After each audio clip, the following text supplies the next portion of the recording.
Halo guys, balik lagi di channel si Suryo ya guys. Kali ini gue mau ngebahas film Siksa Neraka guys. Film ini gue tonton kemarin guys. Film ini rilis tanggal 14 Desember 2023. Disutradarai oleh Anggi Umbara. Film ini tuh based on comics Siksa Neraka. Jadi dulu tuh ada komik di tahun 90-an yang judulnya Siksa Neraka. Komiknya tuh dijual di sekolahan, di tukang mainan biasanya, terus tukang agar. Nah kebetulan gue dulu juga pernah baca komiknya dan gue beli. Film ini rumah produksinya dari D Film. Terus pemain-pemainnya ada Aryo Wahab sebagai Ustadz Syakir, ada Astri Nurdin sebagai istrinya Pak Syakir. Terus ada anak-anaknya Ustadz Syakir, ada Tias yang diperankan oleh Ratu Sofia, ada Fajar yang diperankan oleh Keisha Alvaro, anaknya Pak Saungu. Terus ada Azizah, anak paling kecil dari Ustadz Syakir, yang diperankan oleh Naila D. Purnama. Terus ada Rizky Farel yang berperan sebagai Saleh. Nah Saleh ini anak yang paling tua di keluarganya Pak Syakir. Terus ada Slamet Raharjo sebagai Pak Harjo, ada Ingrid Wijanarko sebagai Mbok Inah, dan ada Joseph Kara sebagai Pak Haji. Oke guys, kali ini gue mau nyeritain film yang gue tonton kemarin. Filmnya ya emang agak serem sih, terus gore banget, jadi sadis sih. Harus 18 tahun ke atas yang nonton. Film ini menceritakan tentang seorang ustadz yang berusaha mendidik keempat anaknya agar menjadi anak yang soleh dan solehah. Namun di usia remaja terjadi kejadian yang mengagetkan bagi Pak Ustadz Syakir. Itu anak-anaknya tiba-tiba direnggut nyawanya oleh Allah Subhanahu wa Ta'ala. Jadi ada kejadian yang merenggut nyawa ketiga anak dari Pak Ustadz tersebut. Nama Pak Ustadznya Pak Syakir ya, diperankan oleh Aryo Wahab. Pak Syakir ini punya 4 orang anak yang bernama Tias, Fajar, Aziza, dan Saleh. Saleh anak pertama, terus Fajar anak kedua, Tias anak ketiga, dan anak paling kecil Aziza. Dan mereka semuanya tuh hidup di tengah desa ya guys. Dan anak yang paling kecilnya anak sayangannya Pak Syakir, Aziza. Nah Pak Syakir ini merupakan ustadz muda di kampung, di sebuah desa di kaki gunung. Ya, gunungnya gue juga nggak ngerti, pokoknya dekat sungai gitu ya. Pak Syakir dan istri dan keempat anaknya hidup damai di desa tersebut. Lalu dikisahkan Tias dan Azizah dan Fajar hidup bersama kedua orang tuanya di desa itu. Jadi mereka bertiga tuh nungguin orang tuanya ya guys, nemenin orang tuanya. Sedangkan kalau Saleh itu kuliah di kota, di luar kota, jadi ya dia hidup mandiri lah di luar karena sedang kuliah.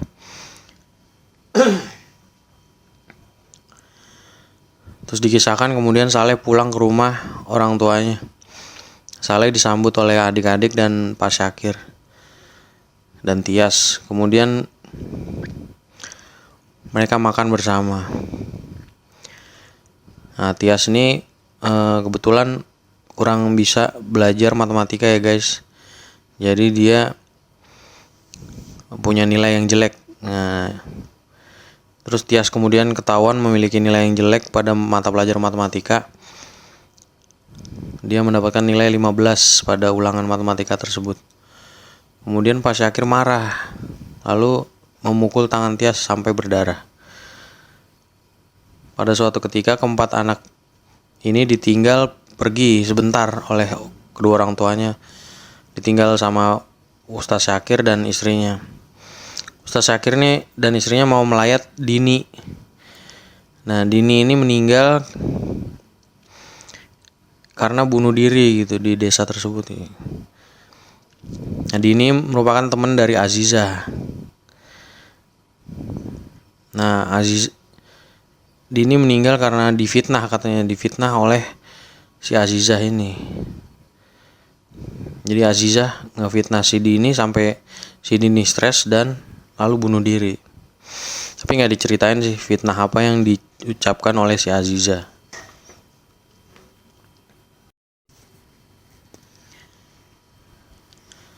Terus balik lagi ke cerita si Azizah. Azizah ini punya hobi senian ya guys. Jadi dia punya hobi bermusik. Dia suka mendengarkan musik, suka lagu-lagu terbaru gitu. Dia hobi menyanyi sampai kalau di kamar mandi dia sedang bernyanyi dia dimarahi sama Pak Syakir. Karena menurut Pak Syakir tidak boleh bernyanyi dalam kamar mandi. Azizah pada suatu hari ingin ikut lomba nyanyi, namun dilarang oleh Pak Syakir. Karena menurut Pak Syakir menyanyi itu haram dan dilarang oleh agama. Azizah bercerita kepada kakaknya si Saleh bahwa hari ini dia sebenarnya ada lomba menyanyi, tapi dilarang oleh ayahnya untuk pergi mengikuti lombanya tersebut. Kemudian si Saleh malah mendukung untuk agar adiknya itu tetap datang dan ikut lomba di malam itu. Padahal cuaca di malam itu hujan deras dan banyak petir. Lagi pula juga mereka disuruh jaga rumah oleh orang tuanya. Tapi mereka malah tidak menjaga rumah itu. Dan Saleh bersikukuh untuk datang mengantarkan Azizah ikut lomba menyanyi. Bahkan dia bawa seluruh adik-adiknya untuk ikut bersama Azizah dan dia. Di perjalanan menuju di panggung lomba mereka kehujanan dan mereka memakai payung untuk menghindari hujan tersebut. Cuaca sangat buruk, petir bergemuruh di tengah sunyinya desa dan derasnya hujan. Di tengah perjalanan mereka bertemu dengan Pak Harjo dan Pak Haji. Mereka ditanyai oleh Pak Haji dan Pak Harjo, "Kamu mau pergi kemana?" Pak Harjo bahkan melarang mereka berempat untuk pergi karena cuaca yang buruk dan menyeramkan. "Jangan," ucap Pak Harjo, "jangan pergi." Tapi keempat anak itu tetap saja melawan dan tetap melanjutkan perjalanan. Di tengah perjalanan si Saleh menyuruh adik-adiknya agar ikut Saleh melewati jalan pintas agar ke lokasi tempat Azizah bernyanyi lebih cepat sampai. Mereka menyusuri sungai yang deras dan hujan yang lebat. Di tengah-tengah perjalanan mereka menyusuri sungai yang deras, mereka berempat terpleset dan jatuh hingga terbawa arus sungai. Naas kepala mereka terbentur batu yang ada di sungai itu. Kemudian mereka akhirnya mati. Lalu kemudian mereka terbangun di neraka.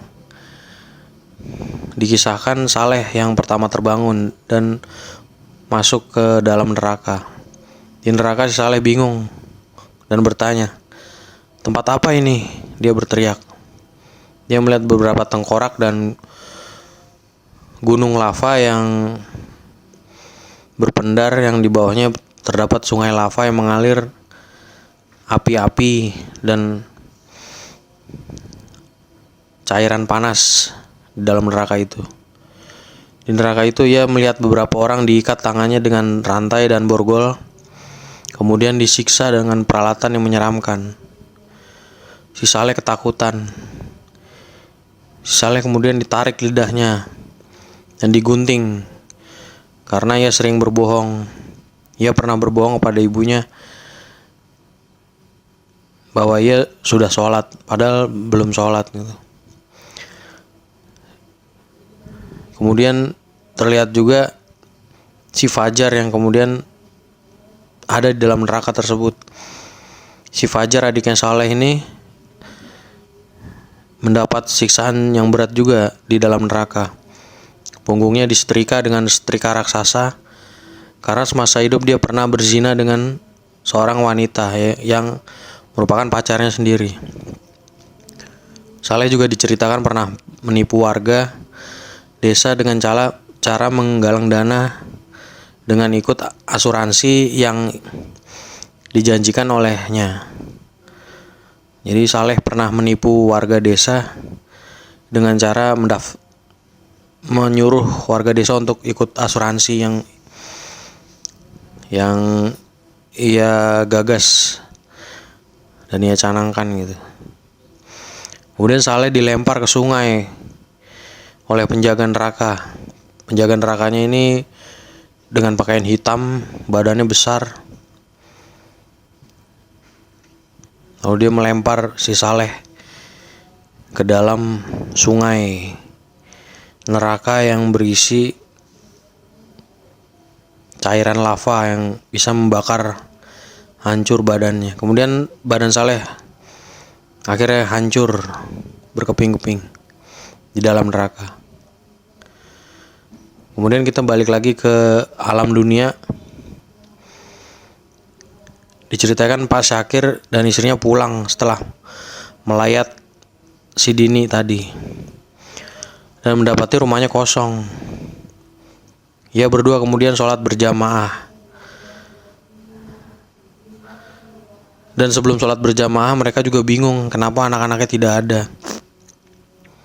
Mereka sampai panik karena anak-anaknya tidak ada di rumah. Ya kemudian sholat berjamaah sama istrinya, Ustadz Syakir bersolat berjamaah sama istri. Kemudian pada sholat berjamaah, istri Pak Syakir mendengar teriakan minta tolong. Suaranya seperti teriakan si Fajar yang berada dalam neraka. Kemudian Sin dihadapkan pada Azizah yang memiliki dosa suka memfitnah temannya. Si Azizah disiksa dengan cara lidahnya ditarik kemudian digunting dengan gunting panas yang membara. Azizah hingga teriak kesakitan. Kemudian Azizah juga diperlihatkan bagaimana temannya bunuh diri di hadapannya. Jadi Azizah dipertontonkan bagaimana temannya itu bunuh diri di depan mata dan kepalanya sendiri. Saat melihat temannya bunuh diri, kemudian kepala Azizah dipukul dengan gada raksasa sampai Azizah kepalanya hampir mau copot dan bocor. Pencarian anak-anak Pak Syakir pun dimulai. Warga desa turut membantu menyusuri sungai di desa itu. Kemudian satu persatu mayat mereka ditemukan. Mayat pertama yang ditemukan yaitu si Fajar. Setelah itu mereka pulang ke rumah. Terus kemudian mayat pertama si Saleh, Mayat pertama yang ditemukan si Saleh. Kemudian mayat si Fajar. Setelah itu mayatnya dibawa pulang ke rumah untuk disolatkan. Pak Syakir sampai tidak kuat untuk mensolatkan anaknya hingga digantikan oleh Pak Harjo. Setelah mayat disemayamkan, terdapat berita dari tetangga Pak Syakir bahwa anak mereka, Tias, kemudian ditemukan dalam keadaan hidup dan sudah dibawa ke rumah sakit. Pada saat koma, si Tias juga diperlihatkan bagaimana ketiga saudaranya disiksa di neraka. Namun Tias kemudian siuman karena di dalam mimpinya itu, dia dikatakan oleh penjaga neraka bahwa tempat kamu bukan di sini Tias, pulanglah.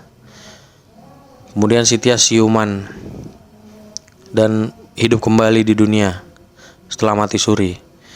Di film ini padahal si Tias tidak disukai oleh Pak Syakir, namun malah dia yang selamat karena kejujuran dan kebaikannya di dunia. Sedangkan Azizah malah meninggal dunia dengan dosa-dosa yang ditanggungnya di neraka. Mayat Azizah kemudian ditemukan keesokan harinya oleh Pak Syakir di sungai. Endingnya Pak Syakir dan istri dan anaknya Tias melayat ke kuburan ketiga anaknya tersebut sambil menaburkan bunga di atas kuburan ketiga anaknya yang meninggal terseret arus sungai. Dan film pun selesai. Ya guys, itu review film dari gue. Menurut gue filmnya ya lumayan sih efeknya, CGI-nya bagus sih, penggambaran ceritanya, penggambaran visual efeknya bagus, terus bikin merinding juga, terus filmnya gore banget jadi sadis, bakal merinding kalau ngeliat ya, bakal merem nih pokoknya gara-gara kengerian nonton film itu. Tapi ya dibalik itu juga ada kelemahan film ini, ya itu apa, film ini teknisnya filmnya kurang sinematik sih pokoknya. Jadi ada scene-scene yang pakai kamera seadanya gitu, jadi kayak berasa nonton sinetron gitu. Jadi sinematiknya kurang, mungkin ya sewa kameranya mahal mungkin ya, jadi cuman scene-scene tertentu yang pakai kamera yang bagus dengan ya mungkin 25 fps atau 30 fps. Nah, bang pakai kamera sinetron juga ada yang 60 fps, jadi kelihatan kayak nonton TV gitu, nggak kayak nonton film. Overall bagus juga sih filmnya. Kalau menurut gue kasih nilai 7 untuk film ini. Oke guys, sampai jumpa ya guys di review film selanjutnya di channel Si Suryo. Bye.